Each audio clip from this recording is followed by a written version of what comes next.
Because bitches get riches. Bitches get riches. Bitches get riches. Bitches get riches. And so can you. You know, I'm very sad that I can't hear you sing on the reg. I think this will delight our listeners. I just decided that they'll be delighted. They will be delighted.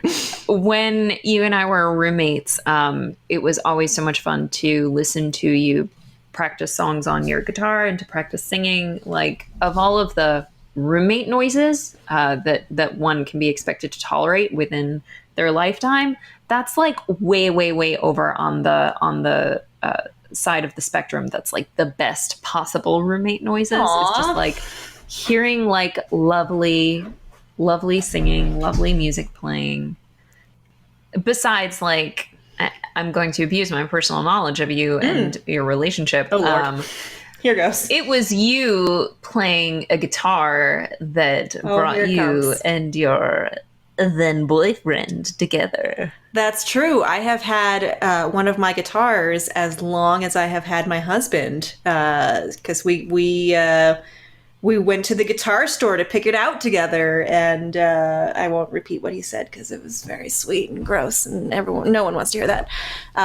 Anyway, so what happened was no! She was playing this particular guitar, which is like it's a very classy, very pretty looking guitar. It's got like some like mother of pearl accents. It's got like this sort of like reddish, pinkish, sort of rosewoody type look to it.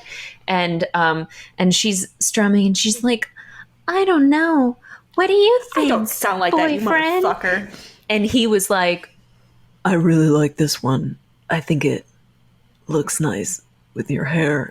And then he reached and gently caressed your cheek. That's how I remember it. So see, if you don't tell your own stories, then I'm gonna add some spice. And then he's like, oh, when you sing with this guitar, it leaves a space in your mouth. It's perfect for my tongue to just go ahead and slip right in there. I don't know why he's a surfer. No, that is completely false. What he says, what he said was, when you sing with this guitar, it looks like my dick can fit into your mouth perfectly. It wasn't his tongue, it was his dick. Get it right. God damn.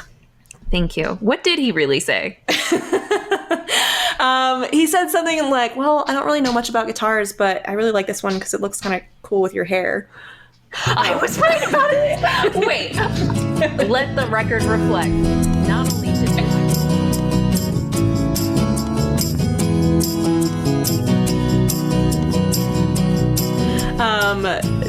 should we get it going then? Yeah. Great. I'm Piggy. I'm Kitty, and I'm cutting all of that out. Yeah, nothing's staying from the intro. We are the bitches in Bitches Get Riches. We are 5 little kids in a trench coat. And we're here to convince you to buy us booze and cigarettes from the corner store. Our time on this planet is limited. So let's get started. Today's letter comes to us from our Tumblr. If you aren't already following us on Tumblr, go to bitchesgetriches.tumblr.com, and we ask and answer a lot of questions there. So the question is, hey bitches, I hope you can help me on time. I recently accepted a job offer after 6-ish months of being unemployed. Yay! Woo! I start this Monday and I want to know, what are the most important things you should do on your first day of work? I'm a fresh grad, so all of this is new. I keep finding lists with like 15 things, and that's way too many to keep track of, so I need help.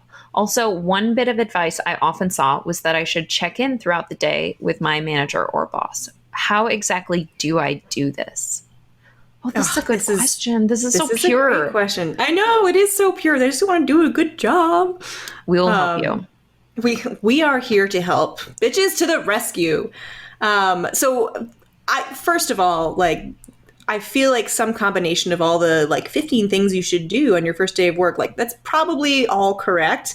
But I do want to say, like, the most important thing I can recommend, don't try too hard.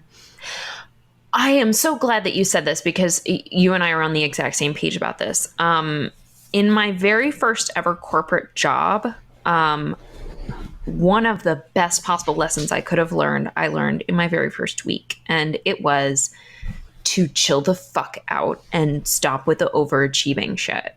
I think a lot of people in school get the idea that I should give my all to everything, which is amazing. But when you start working in a communal workplace, unless you're working in a role like sales where you're kind of like out on your own, when you're working as part of a team, you have to pay attention to the pace that everyone else works in. And you need to learn that if you don't match that pace, you're either not carrying your weight or you're making everybody else look bad. And this is something that no one told me about, but I remember very distinctly on my very first day, my mentor, who was basically in my same role, but much more senior than I was, she said, here's a document that we need translated into Spanish. Very simple design task for a beginner. Just take the existing document, strip it out, put in the new content from the copy deck. And I came back to her 20 minutes later and I was like, okay, I did that. Now what? And she sort of paused and looked at me a little bit like, oh, I thought that was going to take you like half of a day. So I have one other thing for you, but then I'm going to have to start thinking of things for you to do.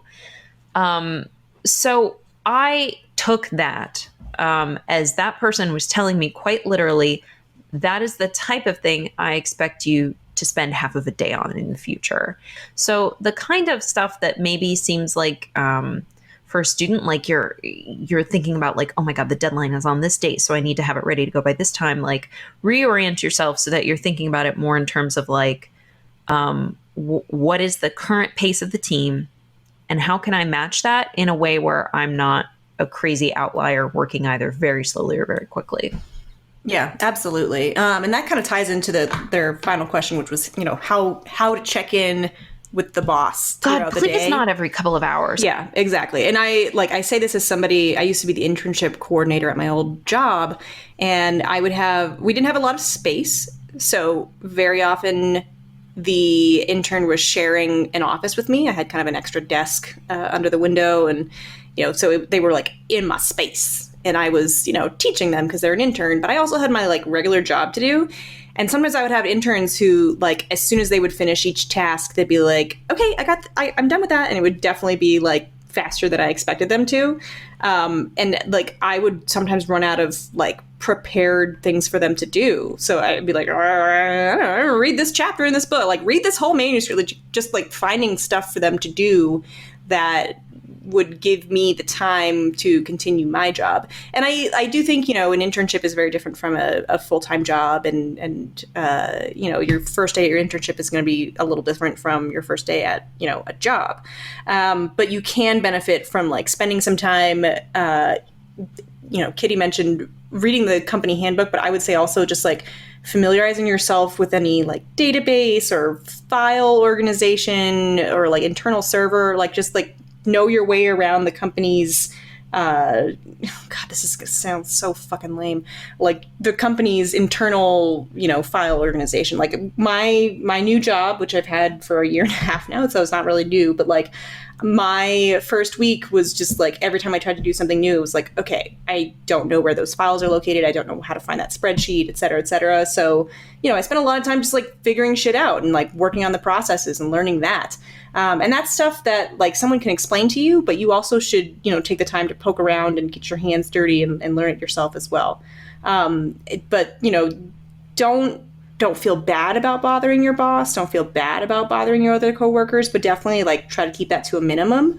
And get to know them, ask questions that are pertinent, but just be aware that it might be your first day, but it's their 100th or whatever. Yeah. Sometimes I know this is true with interns. I've been in the same situation, and it's true of new employees as well, that sometimes getting stuck with babysitting them is kind of its own task, and it's not one that people love. So get comfortable with like have something to do to occupy yourself. I think it's incumbent on you to tell people, hey, I've got my my email's working, my voicemail's set up. I did all the things that IT told me to do on my first day. Like, I have capability now. If you want me to help you with anything, just come over to my desk and grab me. Once you've told people that and made everyone, especially your boss, aware that like I am here now and ready to work, after that, like chill out, go like read some fan fiction or something to like occupy your time. Don't do the like thing of kind of popping up at somebody's desk every 10 minutes going like, okay, I did this and now what? Because that in and of itself is kind of its own task for your manager. They hired you because they want you to a certain extent to be a self-starter. And if no one's giving you something, just start poking around. What are some of the things that you would say on your first day are really helpful to start doing? Let's see. I know we've sort of beaten the dead horse of, don't try too hard, don't be all up in people's business. I would say, introducing yourself to the people you're going to be working with is a great thing to do. Get to know the people you're going to be working with so that you have an understanding of, their work style and what they need from you and who they are as a person. I thought that one of our production editors didn't like me for the longest time because she has a very abrupt email style. Turns out she's the one who like brings cookies to the office every Friday and is like a mother hen. Yes. She just is so busy that she prefers to spend her time not emailing. So her emails are very short, like very, like I said, abrupt, and they come off as rude when really she just is trying to maximize her time efficiency. I think that's a super valuable thing to point out because I think one of the most valuable things you can do, aside from learning, set up one-on-ones with anyone who's on your team, anyone who you might end up working with, even if it's someone infrequently, and just say like, I'd love to get a coffee or a tea with you or lunch or a snack and just hang out. Tell me about what it is that you do. Tell me about your role. How can I help you as I get up to speed on my role? But then also just like make chit chat, get to know them as people. That's going to be incredibly valuable. If you can know like, here's the communication style of this particular person. Here's what they're passionate about outside of work. Like all of that's going to be really valuable because I found, for what it's worth, in working in corporate America, the number one thing that will make me butt heads with coworkers is when we have very misaligned sense of stakes. There was, I remember there was an internal client that I was working with, and she was being such a pain in the ass on a regular project of mine. Like from my perspective, there was nothing special about this project, but she was just being incredibly exacting and very, for me, like bossy and up in my shit. And I was like, this is not working. This is creating conflict.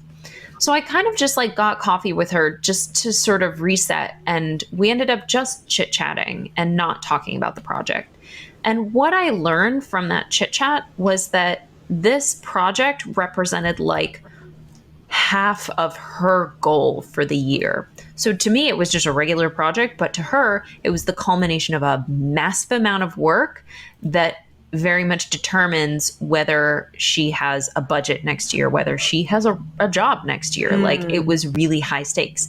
Once I understood that, I was like, oh, we are going to communicate so much better because now I'm going to understand why everything is so high stakes for you in this case.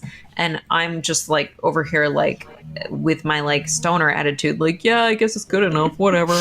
No, absolutely. And I like, it's weird that on a first day, it's so much about the people and learning their styles of working and communication. But that's really what's going to help you the most, I think. And I also want to caution any, first day employee from oversharing about themselves. And this is a really weirdly specific bit of advice, but it's because I've met people in the past who like, they tell you their whole life story. It's like, okay, I'm just trying to work here. But yeah, no, it's hard to sort of warm up to somebody who wants to tell you their whole life story on their first day of work, rather than, just like focusing on learning things that are useful to both of you, such as, your communication style and how you prefer to work together and the speed at which you work. I'd also say, like, don't worry too much about what people think about you. If I may share an anecdote from my first day of work at age barely 23, this is going to sound so stupid, but I showed up to my first day of work, and I was dressed up a little more than I needed to be for the office, but it was still, it was fine. It's a professional setting, and I parked my car, and before I went in the building, I was like, I don't have like a very professional looking lunch box or anything. And I don't know like when people take lunch or if they eat at their desk, like what's the protocol. And I just like totally psyched myself out because I was so worried about like looking lame by taking a lunch break that I didn't know what to do. So I left my lunch in the car. It was like a sandwich or something, but I just left it in the car. And at like 2:30 or 3, I was so hungry that like I couldn't hold out anymore, and I hadn't noticed like anyone else leaving for lunch or anyone saying like it's the lunch hour now. And like up to that point I had only had either retail jobs or service industry jobs where it was very clear like when you broke for lunch. So I was like, God, I'm hungry. I can't help it. I'm gonna sneak down to my car and get my lunch. Totally like idiot move, right? I should have just like eaten my fucking lunch, like brought it into the building in the first place. But so I go down, I get my sandwich, and on my way back to the office, I pass my new boss in the hallway, and he's like, "Oh, are you just eating lunch now?" And like laughed out loud. And I was like, "Oh God, now I look even more awkward for like overthinking this and waiting until so late to grab my lunch, but I'm so hungry and I just want to eat it so bad."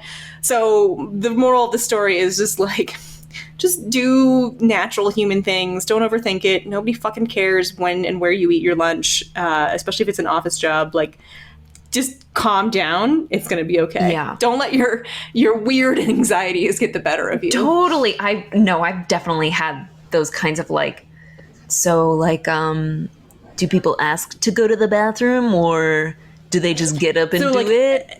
Is it like high school or like college? Right? Do we need passes? I'm like ready. I'm like ready to go home. It's 5:00. I don't have anything else to do. Can I just leave? Go? Like, do I need to talk to him? Who do I check like with? All of those feelings are totally normal. And I think you have the most goodwill when you are a brand new employee. So that's the time to ask questions that you're afraid might make you sound dumb. In the past, I've heard a lot of advice that like, first impressions are everything. First impressions are so important. I guess maybe there are some like really judgmental people who their opinion of you is formed in the first 5 minutes of your first day there. But I will share an anecdote about the last time I had a first day on the job. I missed my orientation because as I was driving in on my very first day, my car died on the side of the highway. And I was so overwhelmed. I'm like, it's my first day. So I'm like wearing more makeup than I usually do. I'm wearing like a nice dress. But now I'm broke down on like September 1st and it's like 90 degrees out. So I'm sweating like a hog, calling a tow company. Hey now, hogs. Let's not denigrate the noble swine species. I was sweating like a whore in church.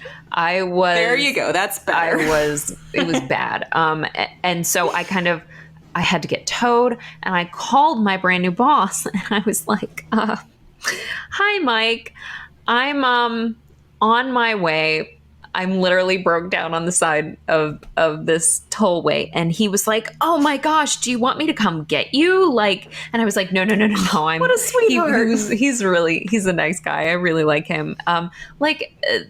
Don't feel like, I think especially folks who are very young, who are in their first role, get this feeling of like, there's some kind of threshold that you pass over when you become an adult where you have to like sort of know everything and be like your parents were to you when you were children, this sort of endless source of knowledge about how the world works, and always having it togetherness. And that's just not how it works. And I think you get more comfortable as you sort of evolve in your life and in your adult identity, where Now I've met with folks who are like executives at my giant company who are, probably making $500,000 every year. And I remember the first time I met one of them, she was like, I was in the lactation lounge. Like, what did I miss? Like, folks get a lot more comfortable, I think, about just like, here is who I am, here is where I'm at. So don't feel like you have to like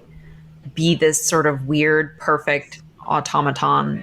You can still be a human being and you will not like mess up your life. No one had a bad opinion of me for my car breaking down on my way into the office on the first day. It was just a funny anecdote. Absolutely. So, moral of the story here, just like, it's gonna be fine. Just calm down. Like, spend your first day meeting people and familiarizing yourself with the systems and the processes. Don't check in with your boss every hour. Like, it's gonna be fine. Yeah, and ask lots and lots of questions, because ask lots of questions. This is the time where you get a pass. And be nice. Be nice. Like, I know that goes without saying, but like, you've already got the job. Like, there's no reason to impress anybody. Like, they're not going to fire you after the first day unless you like really fuck up. And that's unlikely. So, just be a polite, nice, gracious person, and it'll all be fine. Are you good with that? Yeah, I'm good with that. Okay. Listeners, if there's a question you'd like for us to answer, go to bitchesgetriches.com and click Ask the Bitches. There's only one way to guarantee that we will answer your question, and that's to become a Patreon donor. If you like what we do and you want us to keep going, please become a Patreon donor and support us with whatever donation amount you're comfortable with. We also have a merch store where you can buy t-shirts and principal worksheets and more. Finally, there are some free things you can do to say thanks. Please rate and review us on iTunes, Spotify, Google Play, whatever you use. It bumps us up in the charts and makes us easier to find. Follow us on Twitter, Tumblr, Instagram, and Pinterest, and subscribe to our articles so you never miss a new one. You can do all of that at bitchesgetriches.com. Is there anything else that they should know? Yes. So when I was about to get married, my mother-in-law told me that the only way to get my husband to do anything was to convince him that it was his idea. And I was like, that's some heteronormative nonsense. And yet she was completely right. And I'm ashamed to say that this works every time. Don't worry, I won't tell him about this podcast. Great. Bitches out. Bitches out.